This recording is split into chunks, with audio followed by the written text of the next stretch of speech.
Hello students, welcome to D Kumar classes.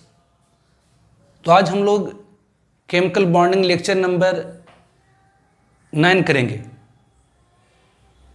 पिछले lectures में मैंने आप लोगों को हार्विडासन की थ्योरी बताई थी। तो हार्विडासन की थ्योरी एक आइडियल थ्योरी है, एक हाइपोथेटिकल थ्योरी है to predict shape and bond angle of covalent molecule. Covalent molecule की शेप और बॉन्ड एंगल को प्रेडिक्ट करने के लिए एक आइडियल थ्योरी, एक हाइपोथेटिकल थ्योरी है।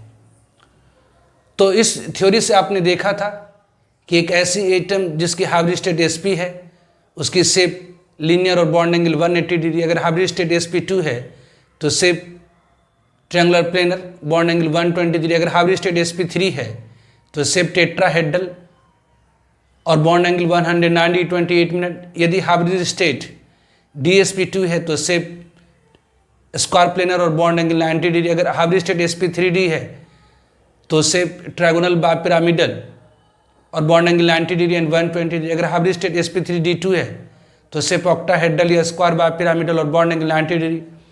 और यदि हाइब्रिड स्टेट sp3d3 है तो शेप पेंटागोनल बाइपिरामिडल और बॉन्ड एंगल 72 डिग्री या 90 डिग्री होगी। तो आज हम लोग करेंगे valence shell electron pair repulsion theory, that is VSEPR theory. Actually VSEPR theory एक सप्लीमेंट्री थ्योरी है, एक सप्लीमेंट है, एक पूरक है। किसकी? तो हाइब्रिडासन थ्योरी की। हाइब्रिडासन थ्योरी भी मॉलिक्यूल की शेप और बॉन्ड एंगल को प्रेडिक्ट करता है, और valence shell electron pair repulsion theory मतलब वेस्पर थ्योरी भी मॉलिक्यूल की शेप और कोवेलेंट मॉलिक्यूल की शेप और बॉन्ड एंगल को प्रेडिक्ट करता है। कहेंगे जी ये थ्योरी क्यों आई, valence electron pair repulsion theory क्यों आई? क्योंकि बहुत सारे ऐसे मॉलिक्यूलर आयन हैं जिसकी एक्चुअल शेप और बॉन्ड एंगल हाइब्रिडासन की थ्योरी करेक्टली एक्सप्रेस या करेक्टली प्रेडिक्ट नहीं कर पाता। तो there are many molecular ion, बहुत सारे ऐसे कोवेलेंट मॉलिक्यूलर आयन हैं जिसकी एक्चुअल शेप और बॉन्ड एंगल हाइब्रिडासन की थ्योरी प्रेडिक्ट नहीं कर पाएगा। जैसे एग्जांपल के तौर पे आप ले लीजिए कि मीथेन ले लेते हैं। तो मीथेन में कार्बन की हाइब्रिड स्टेट sp3 है। मीथेन मतलब ये ओब्वियसली CH4 दिस वन, जिसमें कार्बन की हाइब्रिड स्टेट क्या है? कहेंगे जी sp3 है। तो हाइब्रिड स्टेट sp3 मतलब शेप इसकी टेट्राहेड्रल होना चाहिए और बॉन्ड एंगल 90 डिग्री होना चाहिए। Yes sorry, bond angle 109 degree 28 minute होनी चाहिए। यस ये सही है, बिल्कुल करेक्ट है। लेकिन अगर अपन ले लें अमोनिया NH3, तो अमोनिया में नाइट्रोजन की अगर हाइब्रिड स्टेट निकालेंगे तो नाइट्रोजन के वैलेंस शेल में 5 इलेक्ट्रॉन, हाइड्रोजन के वैलेंस शेल में 1, तो 5 3 8 मतलब हाइब्रिड स्टेट sp3 आ जाएगी। तो इसका शेप क्या होना चाहिए? तो अगर हाइब्रिडासन की थ्योरी के अनुसार, हाइब्रिडासन की थ्योरी को हम लोग आइडियल थ्योरी भी कहते हैं, तो हाइब्रिडासन की थ्योरी के अनुसार मतलब आइडियल थ्योरी के अनुसार इसकी भी शेप क्या होना चाहिए? तो टेट्राहेड्रल होना चाहिए। लेकिन नहीं, इसकी एक्चुअल शेप होती है पिरामिडल। इसकी एक्चुअल शेप क्या होती है? तो पिरामिडल। और बॉन्ड एंगल होना चाहिए कितना? तो 190 28 मिनट, लेकिन होती है bond angle 107 degree. This one. उस तरह से अगर अपन H2O ले लेते हैं, H2O में ऑक्सीजन की अगर हाइब्रिड स्टेट आपसे पूछा जाए, H2O में अगर ऑक्सीजन की हाइब्रिड स्टेट अगर आपसे पूछा जाए तो यहाँ भी ऑक्सीजन के वैलेंस शेल में 6 इलेक्ट्रॉन और 2 हाइड्रोजन के पास 2 मतलब 8 को 2 से डिवाइड करेगा 4 तो sp3। तो इसकी भी शेप क्या होना चाहिए? तो टेट्राहेड्रल होना चाहिए। लेकिन नहीं, इसकी एक्चुअल शेप क्या होती है? एंगुलर और वी टैप होती है। इसकी एक्चुअल शेप क्या होती है? एंगुलर और वी टैप। इसकी एक्चुअल शेप क्या होती है? तो एंगुलर होती है और वी टैप। और बॉन्ड एंगल होना चाहिए था 190 28 मिनट, लेकिन इसकी बॉन्ड एंगल होती है 100.5 डिग्री। मतलब मीथेन में कार्बन की हाइब्रिड स्टेट sp3 है तो टेट्राहेड्रल, लेकिन अमोनिया और H2O में कार्बन की हाइब्रिड स्टेट sp3 होते हुए भी इसकी एक्चुअल शेप टेट्राहेड्रल नहीं।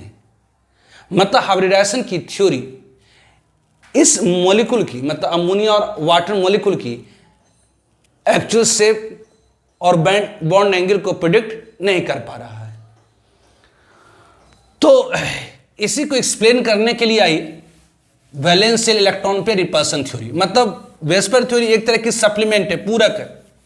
मतलब पूरक में तो कोई चीज छूट जाती है ना, तो उसे पूरा करने के लिए, जैसे कोई बच्चा है बोर्ड एग्जाम दिया 5 पेपर का, 4 पेपर में तो पास कर गया, 1 पेपर में फेल कर गया, तो बैठा रह जाएगा।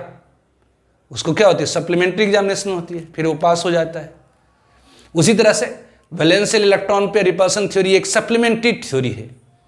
किसकी, तो हाइब्रिडाइजेशन की। हाइब्रिडाइजेशन की थ्योरी को ही ये कंप्लीट करता, पूरा करता है।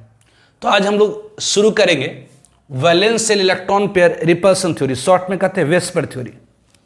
तो आज हम लोग शुरू करेंगे वैलेंस शेल इलेक्ट्रॉन पेयर। ध्यान दें, इस वीडियो को देखने से पहले, इस लेक्चर को देखने से पहले पिछले का जो हाइब्रिडाइजेशन की थ्योरी वाली लेक्चर है उसको आप कंप्लीट करिए, अदरवाइज ये लेक्चर आपको समझ ही नहीं आएगा। अगर हाइब्रिडाइजेशन थ्योरी आपकी क्लियर है तभी वेस्पर थ्योरी आपको समझ में आना है। तो इसके लिए आप प्लेलिस्ट में जाइए और प्लेलिस्ट में केमिकल बॉन्ड में जाइए और वीडियो लेक्चर नंबर 7 और वीडियो लेक्चर नंबर 8 को आप देख जाइए। क्योंकि ये थ्योरी जो है ना, हाइब्रिडाइजेशन की थ्योरी और वेस्पर थ्योरी बड़ा ही वाइडली यूज होता है। ये फिजिकल, ऑर्गेनिक, इनऑर्गेनिक, मतलब हर जगह, और ये बड़ा इंपॉर्टेंट है। खूब क्वेश्चन आते हैं, आप एक न एक क्वेश्चन जरूर देख लेंगे कहीं ना कहीं, चाहे आप जेई दें, चाहे नीट दें, एडवांस दें, चाहे मेन दें, हर जगह आएगा। बहुत सिंपल होता है, कुछ होता नहीं इसके अंदर।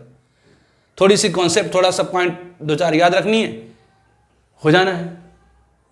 तो valence shell electron pair repulsion theory, valence shell electron pair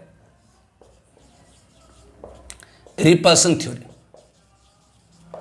valence electron pair repulsion theory, short में लिखते हैं valence shell electron pair repulsion theory, VSEPR theory. तो valence shell electron pair repulsion theory. तो actually this theory is supplement of hybridisation theory. ये supplementary theory है, it is a supplementary theory. एक supplementary theory है किसकी,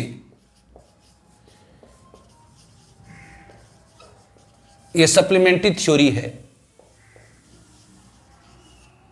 for concept of hybridisation या for hybridisation theory, या of hybridisation theory.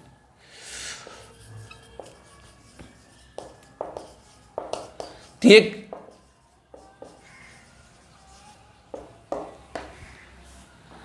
Supplementary theory है of hybridisation theory, it is supplementary theory of hybridisation theory. This was introduced by Ronald Gillespie and Nahum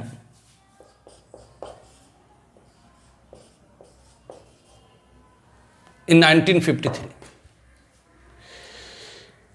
Main point of this theory,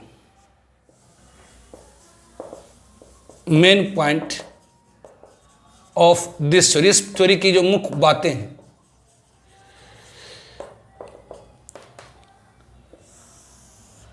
according to this theory की main point of this theory, there are 2 type of covalent molecule. 2 type की covalent molecule होंगी। एक ऐसे molecule जिसमें central atom के पास loan pair electron होंगे, और दूसरी मॉलिक्यूल जिसमें सेंट्रल एटम के पास लोन पेयर इलेक्ट्रॉन नहीं होंगे। तो main point of this theory, there are 2 types of molecule, there are 2 types of molecules, 2 तरह की मॉलिक्यूल होती है। First one, 2 types of covalent molecule, 2 प्रकार की covalent molecule. First one, molecule in which ऐसे मॉलिक्यूल जिसमें in which central atom have no lone pair electron, और दूसरी वह मॉलिक्यूल्स इन विच मॉलिक्यूल या कोवेलेंट मॉलिक्यूल और covalent ion in which central atom have loan pair electron. तो दो type की मॉलिक्यूल होंगी, एक वह मॉलिक्यूल जिसमें सेंट्रल एटम के पास कोई लोन पेयर इलेक्ट्रॉन नहीं होगी, और दूसरी वह मॉलिक्यूल जिसमें सेंट्रल एटम के पास लोन पेयर इलेक्ट्रॉन होगी।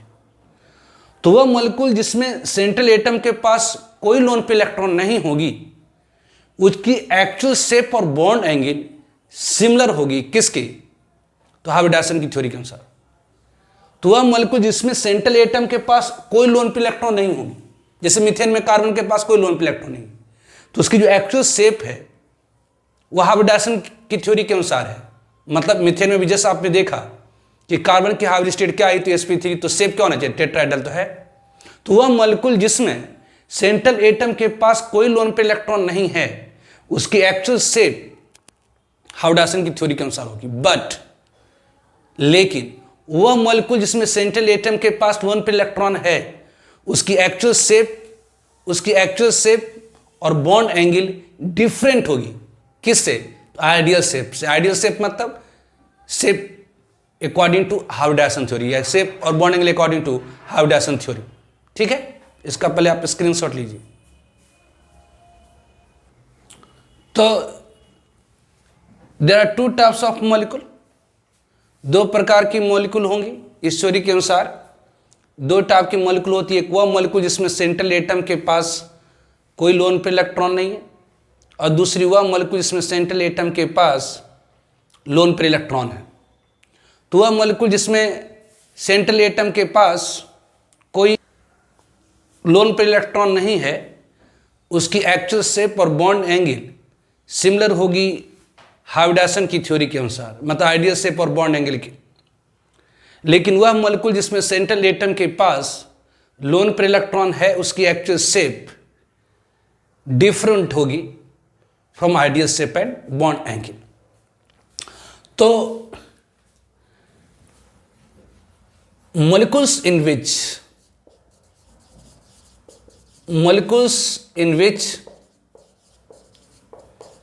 central atom have no lone pair electron, their actual shape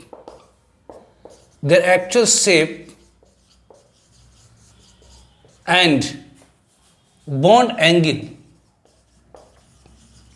will similar to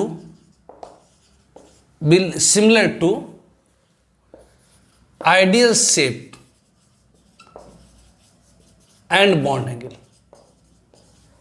मतलब कहने का that is according to hybridisation theory, that is according to hybridisation theory, that is according to hybridisation theory.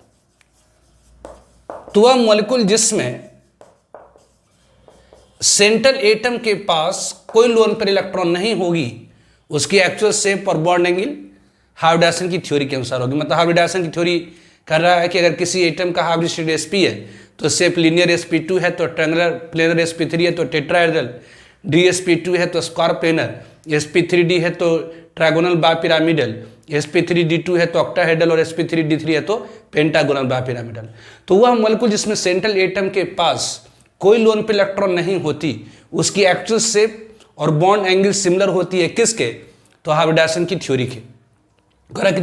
molecules in which central atom have no lone pair electron, their actual shape and bond angle will be similar to ideal shape and bond angle, that is according to Harvey-Dyson theory. लेकिन वह molecules in which, लेकिन वह molecule जिसमें in which central atom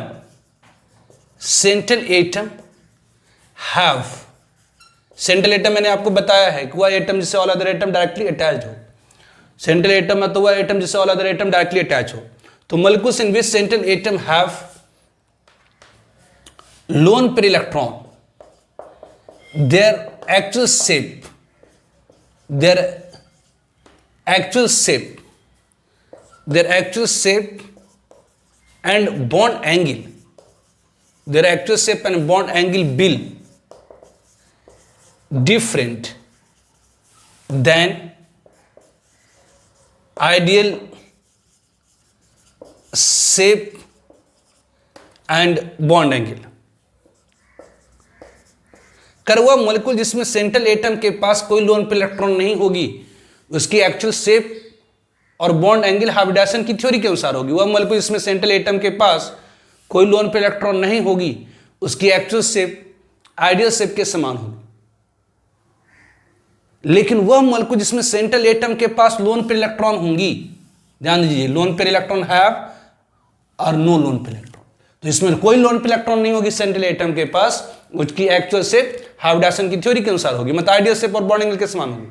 लेकिन वह molecule जिसमें central atom के पास loan pair electron होगी, उसकी एक्चुअल शेप और बॉन्ड एंगल डिफरेंट होगी, किससे? Ideal shape and bond angle. ऐसा क्यों होता है? दिस हैपेंस, ऐसा इसलिए होता है क्योंकि इन एक्चुअल शेप जो लोन पेयर वाली ऑर्बिटल होती नहीं अपीयर होती है, और जो लोन पेयर इलेक्ट्रॉन के बीच में लगने वाली जो रिपल्सिव फोर्स होती है वो ज़्यादा होती है लोन पेयर बॉन्ड पेयर से, ज़्यादा होती है बॉन्ड पेयर से। कि ऐसा क्यों? क्योंकि लोन पेयर इलेक्ट्रॉन को एक ही एटम, जैसे अगर आपकी अमोनिया, अगर हम लोग कहते हैं अमोनिया NH3, तो अमोनिया में नाइट्रोजन के पास लोन पेयर है, तो जो लोन पेयर वाली ऑर्बिटल होगी एक्चुअल शेप में दिखेगी ही नहीं, मतलब इसको आप सीधे मिटा दीजिए। और लोन पेयर इलेक्ट्रॉन को एक ही एटम का न्यूक्लियस अपनी ओर खींचता है, ये नाइट्रोजन का न्यूक्लियस ही इसलिए लोन पेयर इलेक्ट्रॉन को अपनी ओर खींचे। जबकि यहां पर जो बॉन्ड पेयर इलेक्ट्रॉन, मतलब नाइट्रोजन हाइड्रोजन के बीच में जो बॉन्ड पेयर है, ये जो इलेक्ट्रॉन की जोड़ी, नाइट्रोजन हाइड्रोजन के बीच में जो ये बॉन्ड पेयर इलेक्ट्रॉन है, उसे नाइट्रोजन की न्यूक्लियस और हाइड्रोजन की न्यूक्लियस दोनों खींच रहा है। तो ऑब्वियसली अगर नाइट्रोजन के पास जो मौजूद लोन पेयर इलेक्ट्रॉन है उसको सिर्फ नाइट्रोजन खींच रहा, जबकि इस बॉन्ड पेयर को नाइट्रोजन की न्यूक्लियस और हाइड्रोजन की न्यूक्लियस दोनों खींच रही है, तो जो लोन पेयर इलेक्ट्रॉन है ऑक्युपाई करता है मोर स्पेस। जो लोन पेयर इलेक्ट्रॉन होती है वो ऑक्युपाई करता मोर स्पेस और more repulsion than bond pair. इसका रिजल्ट क्या होता? तो लोन पेयर में रिपल्सन ज्यादा होती है, किससे? तो लोन पेयर बॉन्ड पेयर से ज्यादा होती है बॉन्ड पेयर। इससे क्या होता है? तो बॉन्ड एंगल जो आप सोच रहे हैं कि अमोनिया में ऑब्वियसली ये जो बॉन्ड एंगल होना चाहिए 190-28 मिनट, लेकिन जैसे ही लोन पेयर इलेक्ट्रॉन यहां पर आएगा तो लोन पेयर इलेक्ट्रॉन को चूंकि एक ही एटम की न्यूक्लियस खींच रहा है, लोन पेयर इलेक्ट्रॉन को सिर्फ नाइट्रोजन की न्यूक्लियस खींच रहा है, इसलिए वो ज्यादा उदंड है। ज्यादा उदंड है मतलब ज्यादा रिपल्सन लगाएगा बॉन्ड पेयर से, तो ज्यादा रिपल्सन लगाएगा तो जो बॉन्ड एंगल 109 डिग्री 28 मिनट थी वो थोड़ी सी घट जाती है। तो लोन पेयर इलेक्ट्रॉन को एक ही एटम की न्यूक्लियस खींचता है, जबकि बॉन्ड पेयर को दो एटम की न्यूक्लियस अपनी ओर खींचता है। Result, lone pair electron occupy more space and exact more repulsion than bond pair, मतलब दैट इज जो लोन पेयर रिपल्सन होती है वो ज्यादा होती है लोन पेयर बॉन्ड पेयर से, ज्यादा होती है बॉन्ड पेयर से।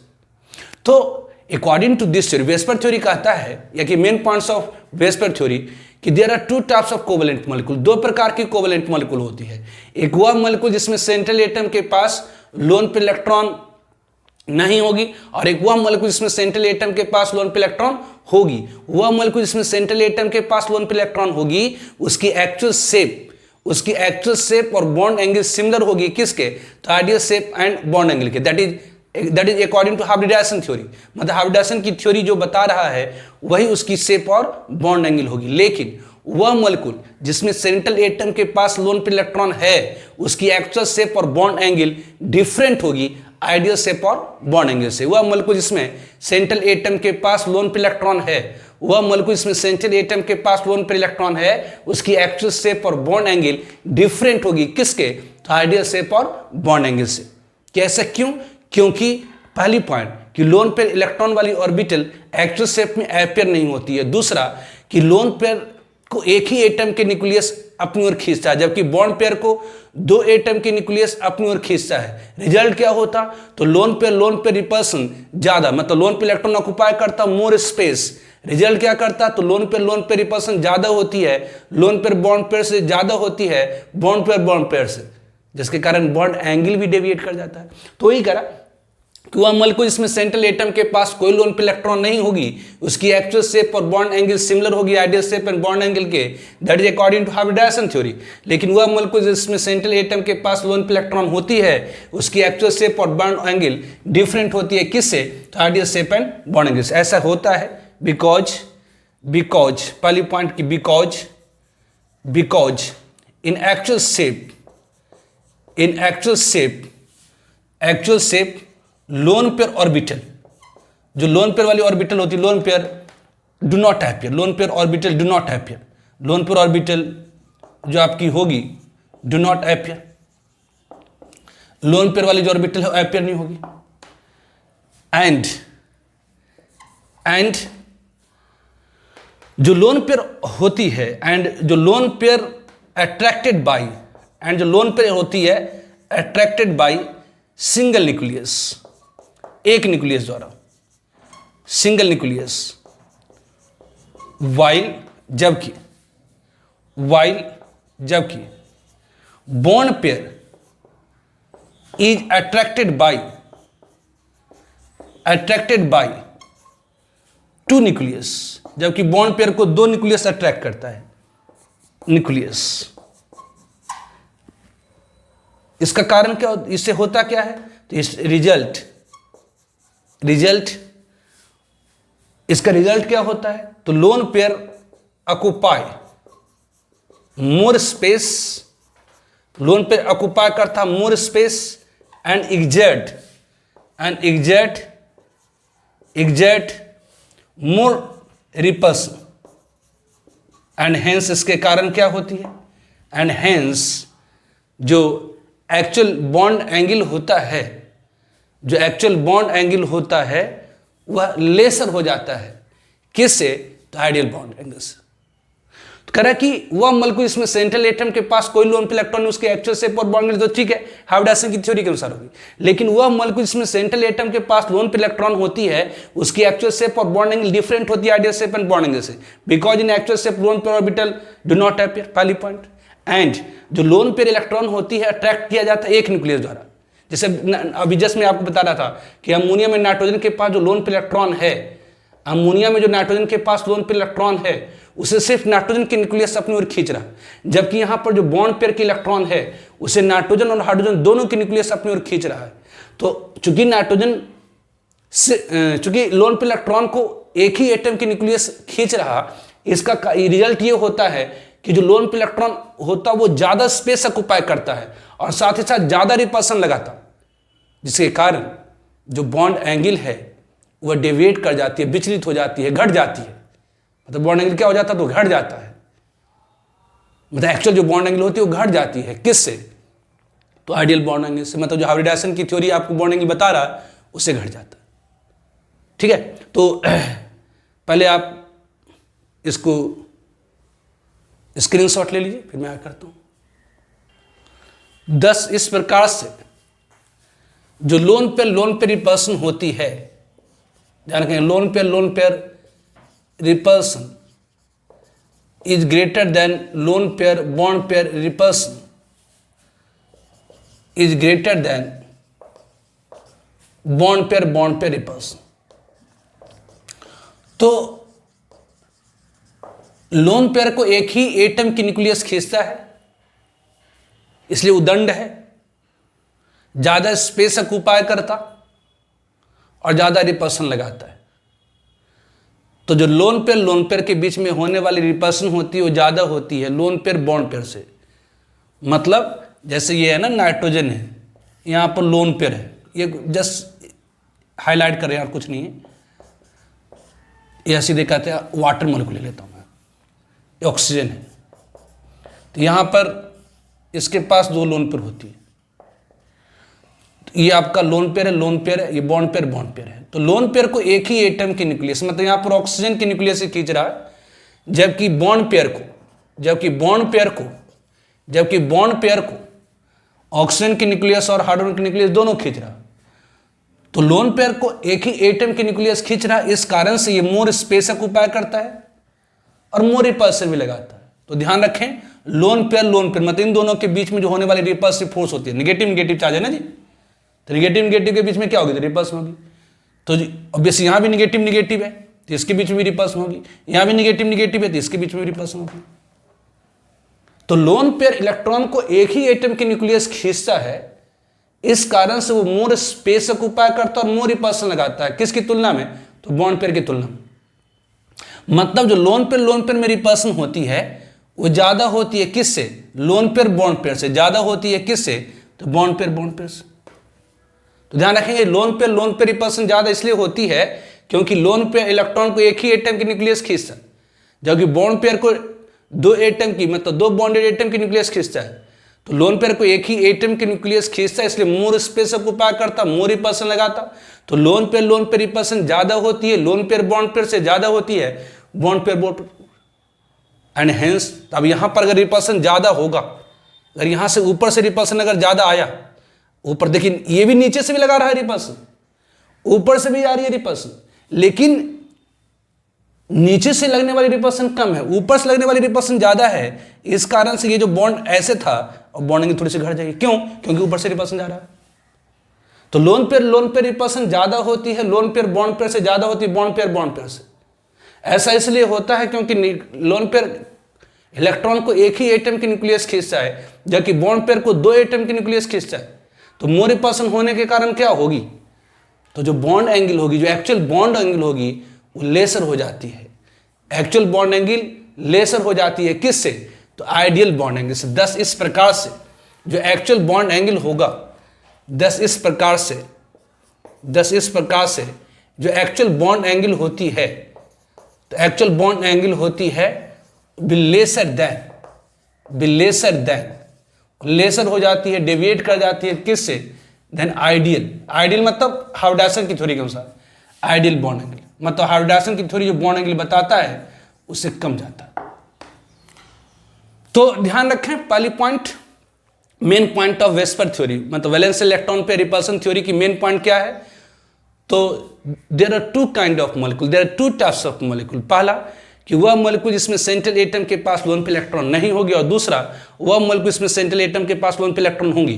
तो वह मॉलिक्यूल जिसमें सेंट्रल एटम के पास लोन पे इलेक्ट्रॉन होगी नहीं होगी, उसकी एक्चुअल शेप और बॉन्ड एंगल सिमिलर होगी किसके, तो हार्विडासन की थ्योरी के। लेकिन वह मॉलिक्यूल जिसमें सेंट्रल एटम के पास लोन पे इलेक्ट्रॉन होती है, उसकी एक्चुअल शेप और बॉन्ड एंगल डिफरेंट होती है किससे, तो ideal shape and bond angle से, because loan pair electron will not appear in actual shape.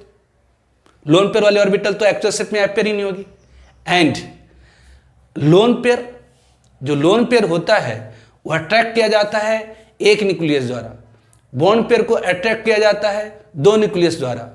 तो लोन पेयर रिपल्सन के न्यूक्लियस अगर अट्रैक्ट करेगा तो ऑक्युपाई करता more repulsion, more space and more repulsion.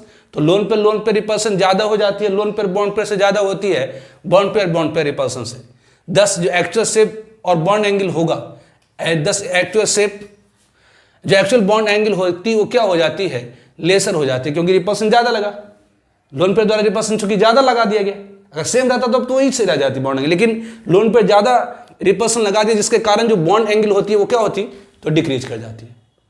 ठीक है, तो इस पर हम लोग एक टेबल बनाएंगे, एक कॉलम में लिखेंगे, ये सीरियल नंबर ले देते हैं। एक कॉलम में लिख रहे हैं हाइब्रिड स्टेट, एक कॉलम में लिख रहे हैं हाइब्रिड स्टेट, हाइब्रिड स्टेट, और ये ऐसे कई सीरियल नंबर देते हैं। पहले हाइब्रिड ऑर्बिटल, हाइब्रिड ऑर्बिटल या नंबर ऑफ हाइब्रिड ऑर्बिटल, एक कॉलम लिख देते हैं हम लोग, number of hybrid orbital, number of hybrid orbital. यहां पर देते हैं हाइब्रिड स्टेट, एक में देते हैं lone pair, number of lone pair, number of lone pair, और यहां देते हैं एक्चुअल शेप, एक्चुअल शेप। तो सीरियल नंबर 1 में यदि number of hybrid orbital sp हुई, sorry number of hybrid orbital 2 हुई, तो हाइब्रिड स्टेट क्या हो जाएंगी? तो sp। यदि नंबर ऑफ हाइब्रिड ऑर्बिटल 2 हुई तो हाइब्रिड स्टेट क्या हो जाएगी? तो sp हो जाएंगी। और यहां पर लोन पे अगर मान लेते 0 है तो उसकी एक्चुअल शेप क्या होंगी? तो लीनियर होंगी, आपको मैंने बताया। तो यदि नंबर ऑफ हाइब्रिड ऑर्बिटल 2 है, नंबर ऑफ हाइब्रिड ऑर्बिटल निकालने के लिए बताया ना, number of hybrid orbital is equal to number of sigma bond pair plus number of lone pair. तो यदि किसी एटम में हाइब्रिड ऑर्बिटल की संख्या 2 है, हाइब्रिड स्टेट sp 3 है तो sp2, 4 है तो sp3, या dsp2 dsp2 अपन बाद में डिस्कस करेंगे। अगर 5 हाइब्रिड ऑर्बिटल की संख्या तो sp3, आपको बताया ना कि अगर हाइब्रिड ऑर्बिटल की संख्या 2 तो sp, 3 तो sp2, 4 तो sp3, 5 तो sp3d, है ना, 5 तो sp3d, 6 तो sp3d2, 7 तो sp3d3। तो अगर नंबर ऑफ हाइब्रिड ऑर्बिटल 2 है, हाइब्रिड स्टेट sp है और नंबर ऑफ लोन इलेक्ट्रॉन 0 है, तो उसकी एक्चुअल शेप क्या होगी? तो लीनियर होगी। उससे सीरियल नंबर 2 में यदि हाइब्रिड ऑर्बिटल की संख्या 3 है, यदि हाइब्रिड ऑर्बिटल की संख्या 3 है, तो यदि हाइब्रिड ऑर्बिटल की संख्या 3 है, तो अगर हाइब्रिड ऑर्बिटल की संख्या 3 है तो हाइब्रिड स्टेट क्या होगी? तो sp2। और अगर कोई लोन पे इलेक्ट्रॉन नहीं है तो उसकी एक्चुअल शेप क्या होगी? तभी जैसे बताया, अगर sp होगा तो लीनियर, sp2 तो ट्रायंगुलर प्लेनर, sp3 तो टेट्राहेड्रल, sp3d तो TBP ट्रायंगुलर बाइपिरामिडल, sp3d2 तो ऑक्टाहेड्रल। तो ऑब्वियसली यदि हाइब्रिड ऑर्बिटल की संख्या 3 है तो हाइब्रिड स्टेट sp2 होगी और नंबर ऑफ लोन पे अगर 0 है तो उसकी शेप क्या होगी? तो ट्रायंगुलर प्लेनर, ट्रायंगुलर प्लेनर होगी, ट्रायंगुलर प्लेनर दिस वन। लेकिन इसमें देता हूं मैं 2 का 1, लेकिन 2 के 2 में यदि हाइब्रिड ऑर्बिटल की संख्या 3 है तो हाइब्रिड स्टेट sp2 होगी। लेकिन यदि इसमें एक लोन पेयर इलेक्ट्रॉन है तो इसकी जो एक्चुअल शेप होगी वो एंगुलर और वी टाइप होगी। जैसे मान लेते हैं कि अगर हाइब्रिड स्टेट sp2, अगर हाइब्रिड ऑर्बिटल की संख्या 3 है, अगर हाइब्रिड ऑर्बिटल की संख्या 3, देखिए हाइब्रिडाइजेशन की थ्योरी से ये सर आ रहा है, तो जिनका छोटा पहले वो देख लीजिए, है ना। तो यदि हाइब्रिड ऑर्बिटल की संख्या 3 है तो हाइब्रिड स्टेट क्या? तो sp2 शेप ऐसा होगा। तो ऐसा तभी होगा जब 0 लोन पेयर। लेकिन अगर हाइब्रिड ऑर्बिटल की संख्या 3 है, यदि हाइब्रिड ऑर्बिटल की संख्या 3 है, यदि हाइब्रिड ऑर्बिटल की संख्या 3 है, यदि हाइब्रिड ऑर्बिटल की संख्या 3 है तो हाइब्रिड स्टेट sp2 मत होना चाहिए। लेकिन यदि इसमें एक लोन पे इलेक्ट्रॉन है तो जो लोन पे इलेक्ट्रॉन है वो तो ऑर्बिटल दिखेगी नहीं, तो उसको आप हटा लीजिए। तो उसको हटा लेंगे तो ये कैसा शेप हो जाएगा? तो एंगुलर हो जाएगा, वी टाइप हो जाएगा, वी जैसा ना, ABCDEF का वी। तो यदि हाइब्रिड ऑर्बिटल की संख्या 3 है तो हाइब्रिड स्टेट sp2 और शेप क्या होगी? तो ट्रायंगुलर प्लेनर होगी। ये तब होगा जब कोई लोन पेयर नहीं होगी। लेकिन अगर इसमें एक लोन पेयर आ गई तो उसकी शेप क्या हो जाएगी? तो लोन पेयर वाले ऑर्बिटल तो दिखती नहीं है, तो उसको हटा ली तो उसकी शेप क्या हो जाएगी? तो एंगुलर और वी टाइप। इसकी एक्चुअल शेप क्या हो जाएंगी? एंगुलर और वी टाइप हो जाएंगे, एंगुलर और वी टाइप हो जाएंगे। ठीक है, तो पहले आप इसको स्क्रीनशॉट लीजिए। नाउ सीरियल नंबर 3 का 1, 3 का 1 लेते हैं। यदि हाइब्रिड ऑर्बिटल की संख्या 4 है तो हाइब्रिड स्टेट क्या होगी? तो sp3। तो यदि हाइब्रिड ऑर्बिटल की संख्या 4 है तो हाइब्रिड स्टेट sp3। और इसमें यदि कोई लोन पेयर नहीं है तो इसकी एक्चुअल शेप क्या होगी? तो अगर कोई लोन पेयर नहीं होगी तो उसकी एक्चुअल शेप हाइब्रिडाइजेशन की थ्योरी के अनुसार होगी, दैट इज टेट्राहेड्रल, टेट्राहेड्रल। और बॉन्ड एंगल 190-28 मिनट होनी चाहिए। लेकिन यदि किसी मॉलिक्यूल में किसी एटम की हाइब्रिड ऑर्बिटल की संख्या 4 है, यदि किसी मॉलिक्यूल में किसी एटम कि हाइब्रिड ऑर्बिटल की संख्या 4 है, तो हाइब्रिड स्टेट क्या होगी? तो sp3। तो सेफ हाइब्रिड स्टेट क्या होगी? तो sp3, लेकिन इसमें एक लोन पेयर है, तो इसकी जो एक्चुअल सेफ होती है वो पिरामिडल हो जाती है। कि कैसे? तो अभी जस्ट मैं समझाता हूं आपको, ठीक है। उसी तरह से यदि किसी मॉलिक्यूल में किसी एटम की हाइब्रिड की संख्या 4 है, तो हाइब्रिड स्टेट क्या होना चाहिए? तो sp3। अगर हाइब्रिड की संख्या 4 है तो हाइब्रिड स्टेट sp3। लेकिन उसमें अगर 2 लोन पेयर है तो उसकी एक्चुअल शेप क्या हो जाती है? एंगुलर हो जाती है। उसकी एक्चुअल शेप क्या हो जाती है? एंगुलर हो जाती है। तो यदि किसी मॉलिक्यूल में हाइब्रिड ऑर्बिटल की संख्या 4 है, यदि मॉलिक्यूल में हाइब्रिड ऑर्बिटल की संख्या 4 है, तो हाइब्रिड स्टेट क्या होगी? तो sp3, मतलब टेट्राहेड्रल। ये शेप होना चाहिए। होता है अगर लोन पेयर इलेक्ट्रॉन 0 है। तो यदि हाइब्रिड ऑर्बिटल की संख्या 4 है, हाइब्रिड स्टेट sp3, तो एक्चुअल शेप इसकी क्या होगी? तो टेट्राहेड्रल, मतलब ऐसी होगी जब 0 लोन पेयर है। लेकिन यदि हाइब्रिड स्टेट sp3 आ गई, यदि पहले तो हाइब्रिड स्टेट देखिए, अगर यदि हाइब्रिड स्टेट sp3 आ गई, कोई लोन पेयर नहीं आया, तब तो टेट्राहेड्रल। यदि हाइब्रिड स्टेट sp3 आए और कोई लोन पेयर नहीं, तब तो टेट्राहेड्रल। लेकिन अगर एक लोन पेयर आ गई तो लोन पेयर तो दिखेगी नहीं एक्चुअल शेप में, तो उसको हटा लेंगे, तो शेप क्या हो जाएगी? तो पिरामिडल हो जाएगी। तो यदि कोई लोन पे इलेक्ट्रॉन नहीं हुई, यदि कोई लोन पे इलेक्ट्रॉन नहीं हुई, अगर 0 लोन पेयर हुआ, तो उसकी एक्चुअल शेप क्या हो जाएगी? तो टेट्राहेड्रल। अगर हाइब्रिड स्टेट sp3 आई, कोई लोन पेयर नहीं, तो टेट्राहेड्रल। लेकिन एक लोन पेयर आ गया, तो आपने देखा है कि एक्चुअल शेप में लोन पेयर वाली ऑर्बिटल दिखती नहीं, क्योंकि वो वेव है। तो जब लोन पेयर वाली ऑर्बिटल दिखेगी नहीं, तो उसको हम हटा लेंगे। तो ये कैसी शेप होगी? तो इस शेप को कहते हैं पिरामिडल शेप। इस शेप को क्या कहते हैं? Pyramidal shape. इस शेप को क्या कहते हैं? तो पिरामिडल शेप। इस शेप को क्या कहते हैं? तो पिरामिडल शेप। इस शेप को क्या कहते हैं? तो पिरामिडल शेप। उसी तरह से यदि हाइब्रिड ऑर्बिटल की संख्या 4 आई, हाइब्रिड स्टेट sp3, कोई लोन पेयर नहीं तो टेट्राहेड्रल, एक लोन पेयर तो पिरामिडल। अगर 2 लोन पेयर हो गई तब, तो जब 2 लोन पेयर हुई तो उसको हम हटा लेंगे, क्योंकि लोन पेयर तो दिखती नहीं है, क्योंकि वो वेव है। तो ये कैसी शेप होगी? कि ये एंगुलर टाइप का हो गया, वी हो गया लगभग, ये वी होगी। तो आपको ध्यान रखना है कि यदि हाइब्रिड स्टेट sp3 आई, यदि हाइब्रिड स्टेट sp3 आई, को लोन पेयर नहीं तो टेट्राहेड्रल, एक लोन पेयर तो पिरामिडल, 2 लोन पेयर तो एंगुलर। ध्यान दीजिए, अगर हाइब्रिड स्टेट sp3 आया, यदि हाइब्रिड स्टेट sp3 आया, कोई लोन पेयर नहीं तो टेट्राहेड्रल, एक लोन पेयर तो पिरामिडल, 2 लोन पेयर तो एंगुलर। यदि हाइब्रिड स्टेट sp3 आई, अगर हाइब्रिड स्टेट sp3 आई, कोई लोन पेयर नहीं तो टेट्राहेड्रल, एक लोन पेयर में तो पिरामिडल, 2 लोन पेयर तो एंगुलर। ठीक है। उसी तरह से फोर्थ वन, फोर्थ का 1, यदि हाइब्रिड ऑर्बिटल की संख्या 5 आई, तो हाइब्रिड स्टेट क्या? तो sp3d, sp3d।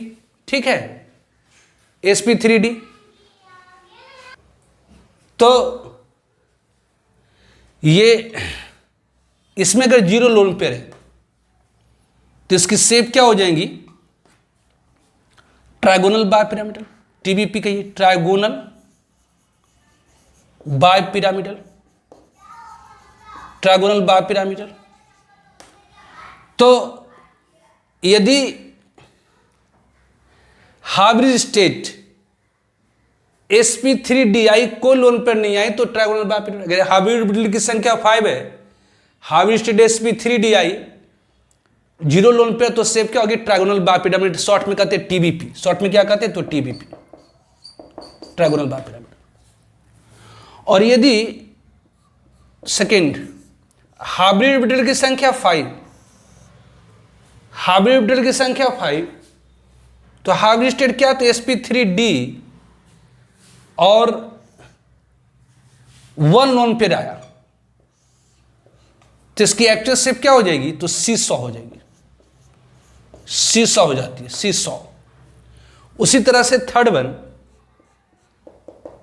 यदि हाइब्रिड ऑर्बिटल की संख्या 5, तो हाइब्रिड स्टेट sp3d और 2 लोन पेयर आया, तो इसकी जो एक्चुअल शेप होती है वो टी शेप हो जाती है। इसकी एक्चुअल शेप क्या हो जाती है? T shape. और फोर्थ वन, यदि हाइब्रिड ऑर्बिटल की संख्या 5, हाइब्रिड स्टेट sp3d और लोन पेयर अगर 3 आ गई, तो इसकी जो एक्चुअल शेप होती है वो लीनियर होती है। ये सब रटना पड़ेगा, रटना नहीं बस समझना है। जैसे मैंने आपको बताया कि अगर हाइब्रिड ऑर्बिटल की संख्या 3 है, इधर 3, तो इसका शेप क्या? अगर हाइब्रिड ऑर्बिटल की संख्या 3, कोई लोन पेयर नहीं, तो ट्रायंगुलर पेयर। अगर एक लोन पेयर तो एंगुलर। उसी तरह से अगर हाइब्रिड ऑर्बिटल की संख्या 4, अगर हाइब्रिड ऑर्बिटल की संख्या 4, यदि हाइब्रिड ऑर्बिटल की संख्या 4 और कोई लोन पेयर नहीं, तो अगर कोई लोन पेयर नहीं तो टेट्राहेड्रल, अगर एक लोन पेयर तो पिरामिडल, और 2 लोन पेयर तो एंगुलर। उसी तरह से यदि 5 ऑर्बिटल है, यदि 5 ऑर्बिटल है, तो यदि नंबर ऑफ हाइब्रिड ऑर्बिटल 5 है, यदि नंबर ऑफ हाइब्रिड ऑर्बिटल 5 है, तो हाइब्रिड स्टेट sp3d अगर कोई लोन पेयर नहीं, तो उसकी एक्चुअल शेप क्या होना चाहिए? तो ट्रायंगोनल बाय पिरामिडल, शॉर्ट में कहते हैं टीबीपी। इस तरह से ट्रायंगोनल मतलब ये एक ट्रायंगल बन गई, ये एक ट्रायंगल बन गई है ना, ये आपका ट्रायंगल बन गया, ठीक है, ये ट्रायंगल बन गया आपका, ये आपका क्या हो गया? तो ट्रायंगल बन गया, ये आपका ट्रायंगल बन गया। और इसको आप इससे मिला दिए, इसको आप इससे मिला दिए, इसको इससे मिला दिए, तो ट्रायंगल के ऊपर पिरामिड और ट्रायंगल के नीचे पिरामिड, ट्रायंगोनल बाय पिरामिड। तो यदि हाइब्रिड ऑर्बिटल की संख्या 5, यदि हाइब्रिड ऑर्बिटल की संख्या 5, हाइब्रिड स्टेट sp3d कोई लोन पेयर नहीं, तो ट्रायंगोनल बाय पिरामिड टीबीपी, और बॉन्ड एंगल 90°, सॉरी ये 90°, ये 120, तो हाइब्रिड ऑर्बिटल की संख्या 5, कोई लोन पेयर नहीं, तो एक्चुअल शेप क्या होगी? तो टीबीपी। लेकिन अगर हाइब्रिड ऑर्बिटल की संख्या 5 और एक लोन पेयर आ गया, तो लोन पेयर, ध्यान दीजिए, ट्रायंगोनल बाय पिरामिडल के केस में लोन पेयर इलेक्ट्रॉन हमेशा इक्वेटोरियल पोजीशन पर ऑक्यूपाई करता है। कि इक्वेटोरियल क्या होती है? ये वाली पोजीशन, ये वाली पोजीशन, या ये वाली पोजीशन, ये वाली पोजीशन, या ये वाली पोजीशन, ये। तो यदि हाइब्रिड ऑर्बिटल की संख्या 5, कोई लोन पेयर नहीं, तो टीबीपी। लेकिन यदि एक लोन पेयर आ गया, तो lone pair electron TBP case में हमेशा इक्वेटोरियल पोजीशन पर ऑक्यूपाई करते। क्यों? क्योंकि यदि loan pair electron equatorial position पर आता है तो मिनिमम रिपल्सन लगता है, क्योंकि डिस्टेंस उसमें मैक्सिमम हो जाती है। इसलिए लोन पेयर हमेशा इक्वेटोरियल पोजीशन पर ऑक्यूपाई करता है। तो यदि हाइब्रिड ऑर्बिटल की संख्या 5, कोई लोन पेयर नहीं, तो टीबीपी। अगर एक लोन पेयर आ गया, तो किसी एक पोजीशन से, यहां से या यहां से, यहां से, कैसे एक जैसा हटा लीजिए, मतलब यहां से हटा लीजिए। अब ये जो लोन पेयर आया, चूंकि ज्यादा रिपल्सन लगाता, तो इसको जो सीधा था उसको हल्का टेढ़ा कर देगा। तो इस शेप को कहते हैं सीसॉ शेप। तो यदि लोन पेयर नहीं है, 5 ऑर्बिटल लोन पेयर नहीं है, तो इसकी शेप क्या होगी? तो ट्रायंगोनल पिरामिड। अगर एक लोन पेयर आ गया तो उसको हटा लीजिए, एक्चुअल शेप में दिखेगा नहीं, तो सीसॉ। अगर 2 लोन पेयर आ गया तो एक और हटा लीजिए, तो ये टी शेप। ये कैसा शेप हो गया? तो ABCDF का टी, ये टी जैसा बन गया, ये टी शेप बन गया। और अगर 3 लोन पेयर आ गया तो उसको भी हटा लीजिए, लीनियर शेप। ये कैसे शेप हो गया? लीनियर। ठीक है, तो एक बार फिर से मैं आपको समझा रहा हूं कि यदि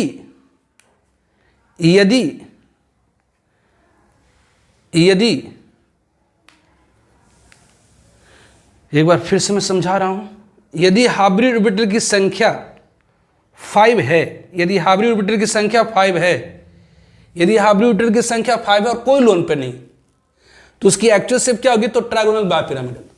यदि हाइब्रिड ऑर्बिटल की संख्या 5 है, हाइब्रिड स्टेट sp3d, उसकी एक्चुअल शेप क्या होगी? तो ट्रायंगोनल बाय पिरामिडल। लेकिन अगर एक लोन पेयर आ गया, तो लोन पेयर इलेक्ट्रॉन हमेशा इक्वेटोरियल पोजीशन पर लाई करता है, उसको हटा दीजिए, ये सीसॉ। 2 लोन पेयर आ गया तो टी शेप, अगर 3 लोन पेयर आ गया तो लीनियर होगी। यदि कोई लोन पेयर इलेक्ट्रॉन नहीं, यदि कोई लोन पेयर इलेक्ट्रॉन नहीं, तो इसकी एक्चुअल शेप क्या होगी? तो ट्रायंगोनल बाय पिरामिडल। एक लोन पेयर आ गया तो सीसॉ, लेकिन और थोड़ा सा रिपल्सन टेढ़ा कर देगा सबको, ध्यान दीजिए, जैसे लोन पेयर आता है सबको थोड़ा टेढ़ा कर देता है। अगर 2 लोन पेयर आ गया, ध्यान दीजिए, लोन पेयर हमेशा इक्वेटोरियल पोजीशन पर लाई करता है, तो ये सिर्फ टी शेप, अगर 3 आ गया तो लीनियर शेप हो जाएगा। तो ऑब्वियसली ध्यान रखेंगे कि तो ये रटने का चीज नहीं, बस समझने का है। पहले इसका आप स्क्रीनशॉट लीजिए। नाउ सीरियल नंबर 5 में यदि नंबर ऑफ हाइब्रिड ऑर्बिटल 6 है, तो यदि हाइब्रिड ऑर्बिटल की संख्या 6 है तो हाइब्रिड स्टेट sp3d2 होगी। हाइब्रिडाइजेशन की थ्योरी में आपको मैंने बताया सारी चीजें। और उसकी शेप क्या होगी, तो ऑक्टाहेड्रल या स्क्वायर बाइपिरामिडल है ना, ये स्क्वायर हो गई, इससे आप इसको मिला दी, इसको आप इससे मिला दी, इसके मिला दी, तो नीचे एक पिरामिड और इसके ऊपर एक पिरामिड। इसको आप, अरे यार, इसको आप उससे मिला दी, इसको आप इससे मिला दी, इसको आप इससे, इसके, ये क्या हो गई, तो स्क्वायर बाय पिरामिडल। इससे क्या हो गई, ये नीचे में हो गया स्क्वायर बाय पिरामिडल, इसी को हम लोग कहते हैं ऑक्टाहेड्रल। तो यदि हाइब्रिड स्टेट sp3d2 को लोन पे नहीं, तब तो यही होगी, तब तो यही होगी। अगर हाइब्रिड स्टेट sp3d2 मतलब नंबर ऑफ हाइब्रिड ऑर्बिटल 6 है, तो हाइब्रिड स्टेट होगी sp3d2, और कोई लोन पे नहीं तो उसकी शेप क्या हो जाएगी, तो ऑक्टाहेड्रल। लेकिन नंबर ऑफ हाइब्रिड ऑर्बिटल आपका है 6, नंबर ऑफ हाइब्रिड ऑर्बिटल है आपका 6, तो हाइब्रिड स्टेट क्या हो जाएगी, तो sp3d2। और अगर इसमें एक लोन पेयर है, तो यदि इसमें एक लोन पेयर है तो लोन पेयर वाले ऑर्बिटल तो एक्सिस शेप में दिखती नहीं है, तो उसको हटा लीजिए कि कहां लोन पे इलेक्ट्रॉन कहां पर होगी, लोन पे इलेक्ट्रॉन कहां पर होगी, लोन पे इलेक्ट्रॉन कहां पर होगी, तो या तो ऊपर या तो नीचे, या कि इधर चाहे इधर, चाहे इधर चाहे इधर, कहीं पर होगी। तो लोन पेयर ऑर्बिटल क्या होगी, तो दिखेगी नहीं, तो उसको हटा लेंगे।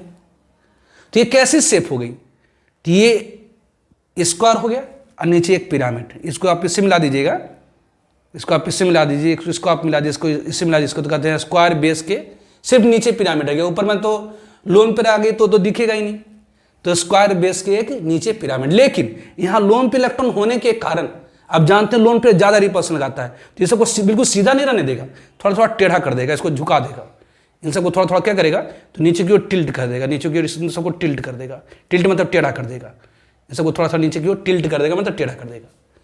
तो यदि hybrid state sp3d2, hybrid state, अगर हाइब्रिड ऑर्बिटल की संख्या 6, हाइब्रिड स्टेट sp3d2, कोई लोन पे नहीं तो ऑक्टाहेड्रल, लेकिन एक लोन पे आ गया तो क्या हो गया, तो स्क्वायर पिरामिडल हो गया, लेकिन डिस्टॉर्टेड हो गया।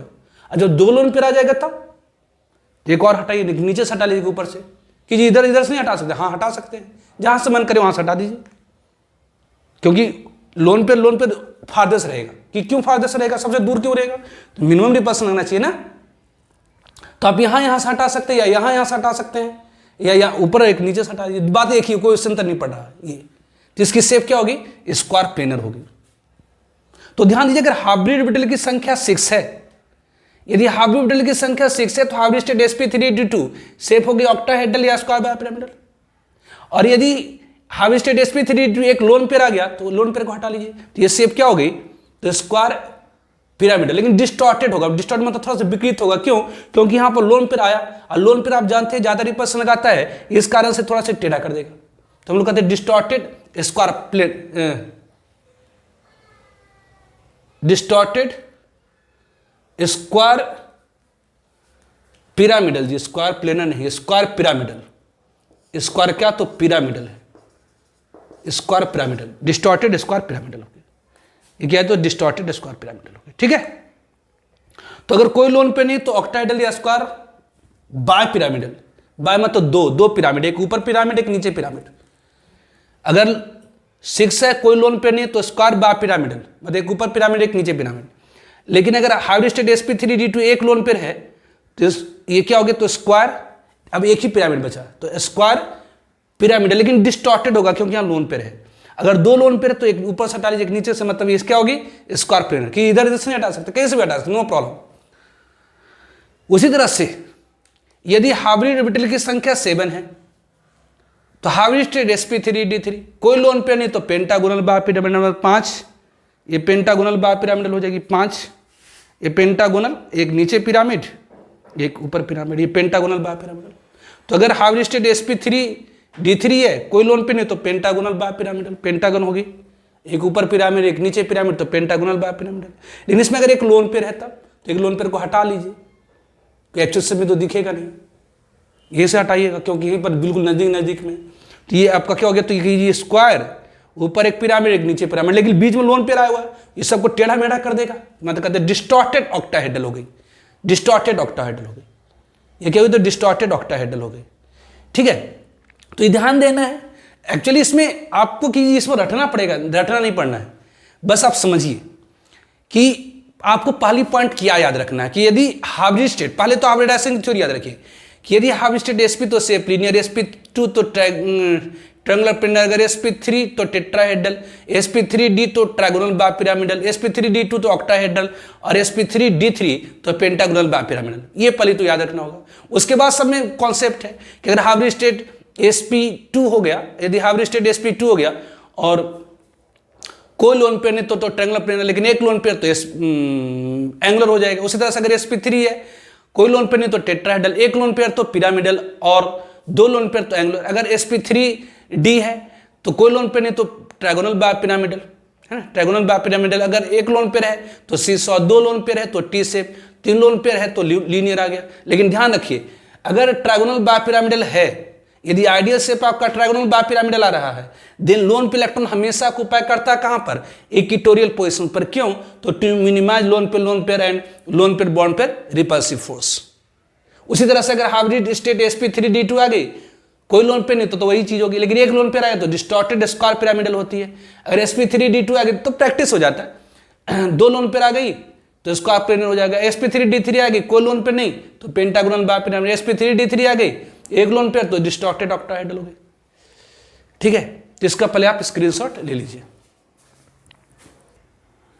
तो हम लोग कुछ क्वेश्चंस करते हैं, कुछ आईआईटी जेईई एडवांस में कुछ पूछा हुआ क्वेश्चंस है, ऐसे असाइनमेंट के अंदर बहुत सारे दिए हुए हैं, तो कुछ क्वेश्चंस मैं कर देता हूं, बाकी आप लोग असाइनमेंट के अंदर करेंगे। तो ड्रॉ स्ट्रक्चर्स, मतलब ऑब्वियसली एक्चुअल से बता रहा, पूछ रहा PCl5 BRF5 का। तो ध्यान दीजिए, जब भी आपको स्ट्रक्चर या एक्चुअल से पूछे तो पहले आपको हाइब्रिडाइजेशन की थ्योरी, ऐसे आपसे थ्योरेटिकली कहाँ से जानते हैं, तो हाइब्रिडाइजेशन से ही जानते हैं कि अगर sp आया तो लीनियर, sp2 आया तो ट्रायंगुलर प्लेनर, sp3 आया तो टेट्राहेड्रल, dsp2 आया तो स्क्वायर प्लेनर, sp3d आया तो ट्रायगोनल बाइपिरामिडल, sp3d2 आया तो ऑक्टाहेड्रल और sp3d3 आया तो पेंटागोनल बाइपिरामिडल। ये आपको कहाँ से मिलता है, तो हाइब्रिडाइजेशन की थ्योरी से मिलता है। तो यहां पर ड्रॉ स्ट्रक्चर्स, इन सारे का स्ट्रक्चर आप ड्रॉ करिए। तो पहले तो आपको हाइब्रिड स्टेट निकालना होगा कि फर्स्ट वन क्या है, तो PCl5 है। तो हाइब्रिडाइजेशन निकालने के लिए आपको मैंने बताया था कि वैलेंस से टोटल वैलेंस इलेक्ट्रॉन निकालिए। यहाँ टोटल वैलेंस इलेक्ट्रॉन कितनी, तो फास्फोरस की एटॉमिक नंबर होती है, फास्फोरस की एटॉमिक नंबर होती है 15, कॉन्फिगरेशन 285। तो एक फास्फोरस के वैलेंस शेल में 5 और एक क्लोरीन के वैलेंस शेल में 7, तो 7 × 35 5 40 हो गया। तो 40 को कितना से डिवाइड करेगा, तो 8 से, तो 8 × 40, 5 बार पूरे पूरे कट गया, तो 5 सिग्मा बॉन्ड पेयर और 0 लोन पेयर। तो हाइब्रिड ऑर्बिटल की संख्या कितनी, तो हाइब्रिड ऑर्बिटल की संख्या कितनी, तो 5 + 0। हाइब्रिड ऑर्बिटल की संख्या कितनी होती है, तो number of sigma bond plus lone pair. तो हाइब्रिड स्टेट क्या होगा, तो 5 + 0 5, नंबर ऑफ हाइब्रिड ऑर्बिटल 5, तो हाइब्रिड स्टेट sp3d, तो sp3d तो शेप क्या होगा, तो ट्रायगोनल बाइपिरामिडल। कोई लोन पे नहीं तो ट्रायगोनल बाइपिरामिडल। तो ड्रॉ कर दीजिए। तो ये फास्फोरस हो गई, ये आपका क्लोरीन हो गया, ये आपका क्लोरीन हो गया, ये आपका क्लोरीन हो गया, ये ऊपर क्लोरीन, ये क्लोरीन, ये ट्रायगोनल बाइपिरामिडल से।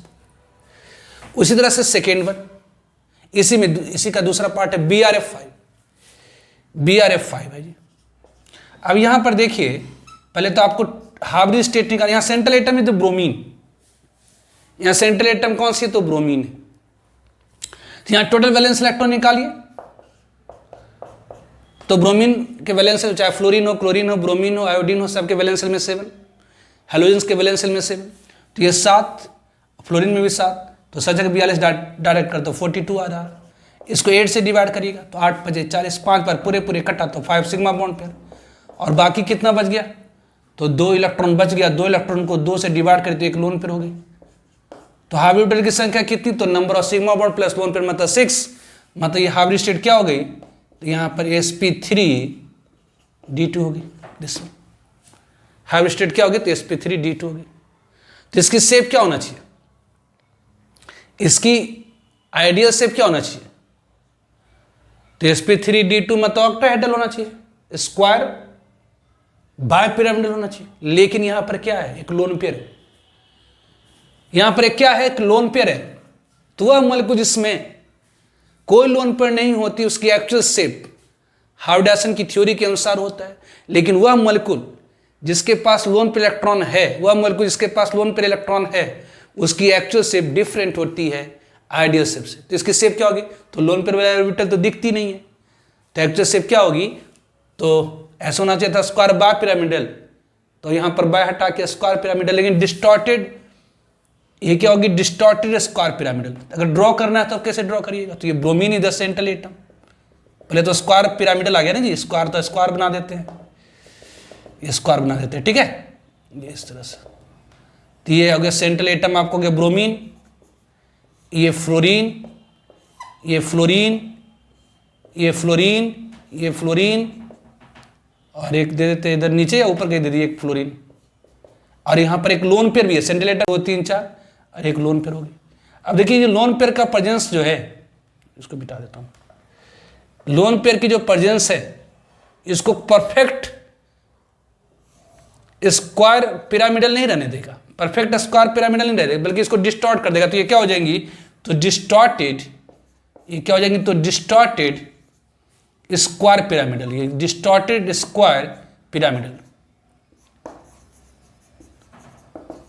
ये हो जाएंगे डिस्टॉर्टेड। ये एक बार जी एडवांस में पूछा ये था कि BRF5 में बताए कितनी 90 डिग्री वाले एंगल है, क्योंकि ये 90 डिग्री, ये 90 डिग्री, ये 90 डिग्री, नहीं नहीं, ध्यान दीजिए, नहीं कि कैसे, तो ये BRF ऐसे हाइब्रिड स्टेट आया क्या, हाइब्रिड स्टेट आपका क्या है, तो sp3 हाइब्रिड स्टेट आपका क्या आया, तो हाइब्रिड स्टेट आपका क्या आया, तो हाइब्रिड स्टेट आया आपका sp3, हाइब्रिड स्टेट आपका क्या है, sp3d2 तो होना चाहिए यार, हाइब्रिड स्टेट sp3d2 आया तो शेप ये होना चाहिए, तो स्क्वायर बाय पिरामिडल ये होना चाहिए था, अरे स्क्वायर बाय पिरामिडल होना चाहिए, इस तरह से होना चाहिए स्क्वायर, अरे यार स्क्वायर बाय पिरामिडल होना चाहिए, ये स्क्वायर, एक ऊपर पिरामिड एक नीचे पिरामिड।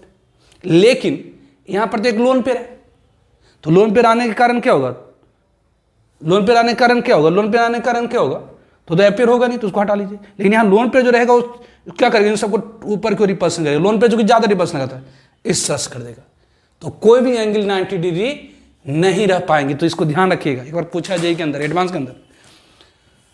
ऐसे तो डिस्टॉर्टेड बाय पिरामिडल नहीं, पिरामिडल, नीचे वाला तो पिरामिड खत्म ही हो गया, सिर्फ ऊपर में पिरामिड बचा। उस तरह से थर्ड वन आइए, सेकेंड वन इज XeO4 है, XeO4 है, इसका एक्चुअल शेप आपको ड्रॉ करना है। तो क्या करिएगा, तो पहले टोटल वैलेंस इलेक्ट्रॉन निकालिए। तो टोटल वैलेंस इलेक्ट्रॉन कितनी, तो जिनॉन आप जानते हैं, जिनॉन कंपाउंड बनाता फ्लोरीन ऑक्सीजन के साथ, क्योंकि फ्लोरीन और ऑक्सीजन की ऑक्सीडाइजिंग पावर हाई होती है। तो जिनॉन के वैलेंस शेल में 8 इलेक्ट्रॉन, 1 फ्लोरीन के वैलेंस शेल में 7, तो 4 में 7 को 28 और 8 36, तो 36 को 8 से डिवाइड करिएगा, तो 8 को 32, 4 और पूरे कटा, और 2 लोन पर आ गए, नहीं आएगी 36 4, आपको बता रखे हाइब्रिडाइजेशन निकालने के लिए। तो हाइब्रिड ऑर्बिटल की संख्या 4 2 6, तो ये क्या हो गया, तो ये sp3d2, तो sp3d2 तो क्या होना चाहिए, ऑक्टाहेड्रल मतलब स्क्वायर बाय पिरामिडल, लेकिन इसमें एक लोन पेयर है, तो लोन पेयर तो एक्चुअल शेप में दिखेगी नहीं, तो आप ये स्क्वायर बना दीजिए, ये स्क्वायर बना दीजिए, ये जेनॉन है, ये फ्लोरीन है, ये फ्लोरीन है, ये फ्लोरीन है, ये फ्लोरीन है, एक लोन पेयर ऊपर डाल दीजिए, एक लोन पेयर नीचे, इसकी एक्चुअल शेप क्या होगी, तो स्क्वायर प्लेनर हो गई है ना, स्क्वायर प्लेनर हो गई। इसमें सब देखिए, इसमें ये 90 डिग्री नहीं, कोई 90 डिग्री 90 होगी, ध्यान दीजिए, इसको मैं समझा देता हूं। जैसे XeF4 है, तो हाइब्रिड स्टेट क्या होगी, तो एक से 4 की हाइब्रिड स्टेट निकाले तो sp3d2i, मतलब शेप क्या होगी, तो ऑक्टाहेड्रल मतलब स्क्वायर बाय पिरामिडल इस तरह से, ये ऑक्टाहेड्रल या स्क्वायर बाय पिरामिडल होना चाहिए इस तरह से।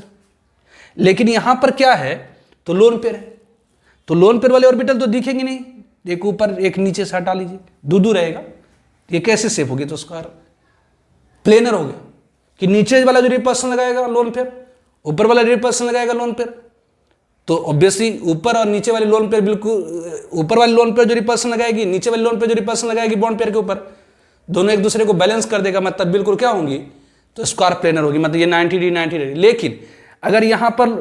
लेकिन यहां पर अगर ये रहता और यहां पर नीचे लोन पेयर आ जाता था, तो ऊपर में बॉन्ड पेयर रिपल्सन लगा रहा है, नीचे से लोन पेयर लगा रहा है, तो लोन पेयर की रिपल्सन ज्यादा होती है, टेढ़ा कर देता है इसको, है ना, ये डिस्टॉर्ट हो गया, लेकिन ये परफेक्ट स्क्वायर प्लेनर हो जाएगी। ठीक है, तो पहले इसका आप स्क्रीनशॉट लीजिए। नाउ OSF4 है, OSF4। अब देखिए ऑक्सीजन है, सल्फर है, फ्लोरीन, यहां की सेंट्रल एटम कौन सी होगी, तो आपको मैंने बताया था सेंट्रल एटम पहचानने का तरीका, जिसकी संख्या 1, जिसकी कोवेलेंसी सबसे ज्यादा, कि जो ऑक्सीजन भी तो एक ही एटम है, सल्फर भी एक ही एटम है, जिसकी संख्या सबसे कम, जिसकी कोवेलेंसी सबसे ज्यादा। तो ऑक्सीजन की कोवेलेंसी तो 2 ही होती है, मतलब ऑक्सीजन हमेशा 2 बॉन्ड बनाता है, लेकिन सल्फर की कोवेलेंसी 6 होती है, इसे sulphur is the central atom. तो पहले आपको हाइब्रिड स्टेट निकालना होगा, क्योंकि हाइब्रिडाइजेशन की थ्योरी से ही शेप आपको प्रिडिक्ट कर सकते हैं। अगर लोन पे नहीं है तो जो हाइब्रिडाइजेशन की थ्योरी बताएगा वही कर देंगे, लेकिन लोन पे आ जाएगा तो फिर डिविएट कर जाएगा। तो ऑब्वियसली ऑक्सीजन के वैलेंस में 6, सल्फर के वैलेंस में भी 6, 1 फ्लोरीन के वैलेंस में 7, तो 4 में 28, तो ये कितनी हो गई, तो 28 और 6 34 से 40, तो 40 को 5 से डिवाइड करिएगा, सॉरी 40 को 8 से डिवाइड करिएगा नहीं, तो 5 सिग्मा बॉन्ड, 0 लोन पेयर, तो हाइब्रिड स्टेट क्या होगी, तो हाइब्रिड की संख्या 5 + 0 मतलब हाइब्रिड स्टेट sp3d। तो शेप क्या हो गया, तो TBP मतलब ट्रायगोनल बाय पिरामिडल, तो ये ऑब्वियसली ट्रायगोनल बाय पिरामिडल, तो ये सल्फर है, ये ऑक्सीजन है, ये फ्लोरीन है, ये फ्लोरीन है,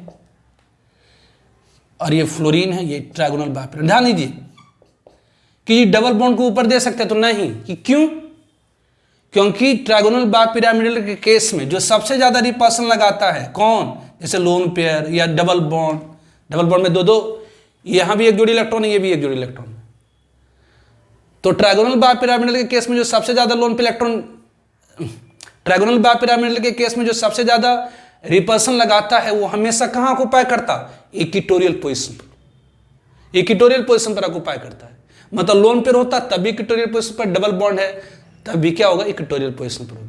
तो ये इसकी शेप क्या होगी, तो TBP ट्रायगोनल बाय पिरामिडल। ये क्या होगी, ये डबल बॉन्ड इधर नहीं दे सकते, क्यों नहीं दे सकते, क्योंकि डबल बॉन्ड है ना, डबल बॉन्ड में जो इलेक्ट्रॉन होगा, ज्यादा रिपल्सन लगाएगा।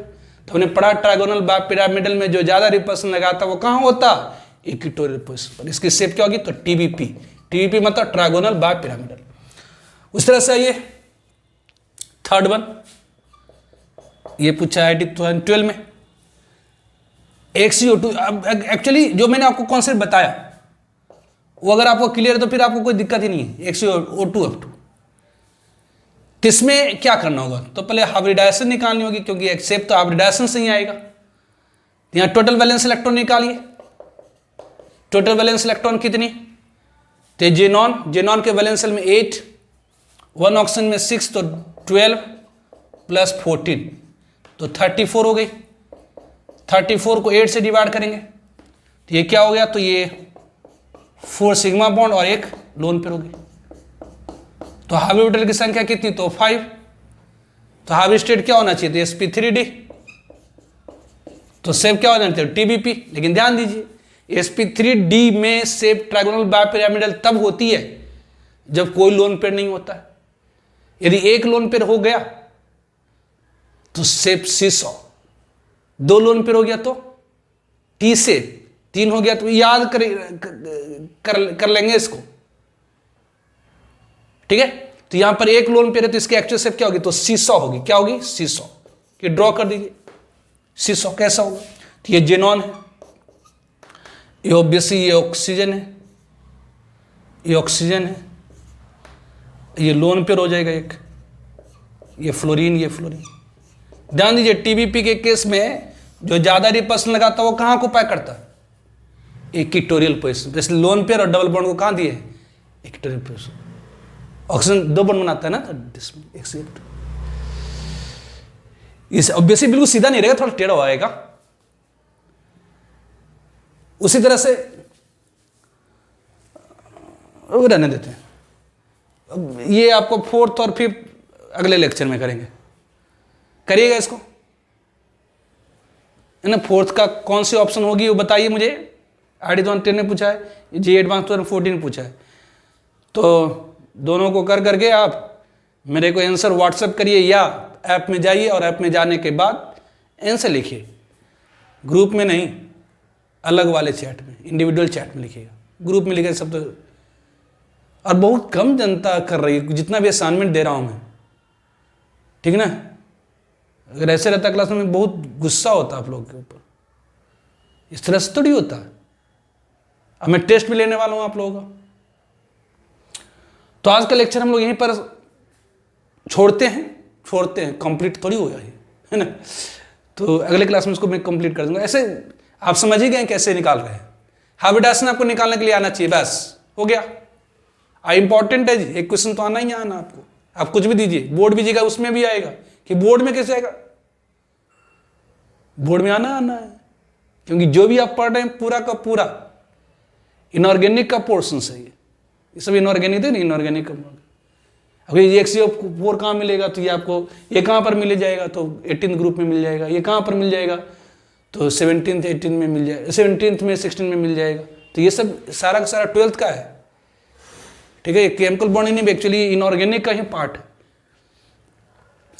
तो रहने देते हैं, ओके, बाय।